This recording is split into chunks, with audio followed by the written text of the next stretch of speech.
Hi, Glenn Martinez here, Olomana Gardens.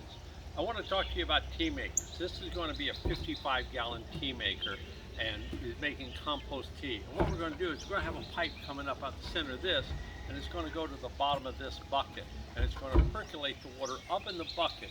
And in the bucket we're going to hang a net sack, and it's going to fill up and go down about every 4.5 minutes. One of the challenges in life is that if you have buckets, you don't want them to stick together. Have you ever had the situation where somebody stacks a bunch of buckets together and you're out there fighting to pull them apart?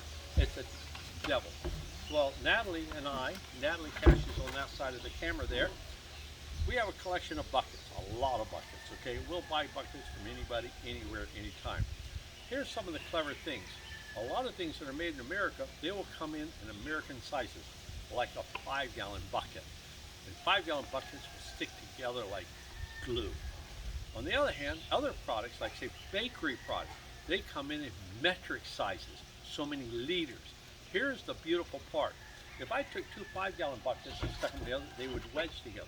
But if I take the American 5-gallon bucket, and then I take a liter bucket, and either I do a liter a little bit smaller, or this happens to be an American bucket. It's a 5-gallon bucket, but check this out. See the lip here? It's only about 2 inches. See the lip here? It's 4 inches. What does that mean to me? Well, that means this sits here and it catches on that lip. My mom always used to say, don't give me any lip. But in this case, I want a bucket with a lot of lip. I never want to have to fight to get this apart. So if I do this one, now, so this bucket will have one hole. That'll be the 1/2 inch or 3/4 pipe coming in, percolating the water up. This one, we will drill lots and lots of holes in it because we want it to come through unrestrained, right? And it will stick in here. Now I'll have a third bucket. This one, I'm going to go over to a table saw and I'm going to slice it off right here. So it'll be completely open at the bottom and it will sit in here to hold the net down, okay? But you see this? I'll be able to come back. And these buckets are dirty right now. They do not stick together, okay? Don't ever be fooled by a clean bucket. Clean buckets might go together and apart. You get a little bit of grit on them and they wedge up on you. So this one I will always be able to do. I'll leave the handle on this one. I'll even leave the handle on this one possibly. I'll take the handle off the one on the bottom because you're never going to pick it up by that. It will sit up here all the time. But anyway, thought you'd share that. You want to get 3 buckets.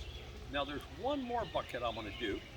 It'll be any of these, and I'm going to slice it off about this much of it. I'll cut this out, and then I will slice it off, and that will go over the second bucket right here, and that will give us our coveted air brake.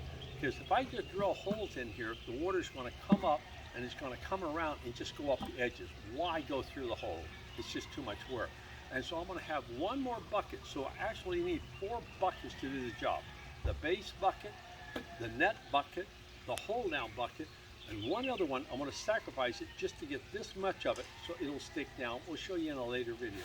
But anyway, just want to show you. Want to see something interesting? You're going to see Glenn kick the bucket.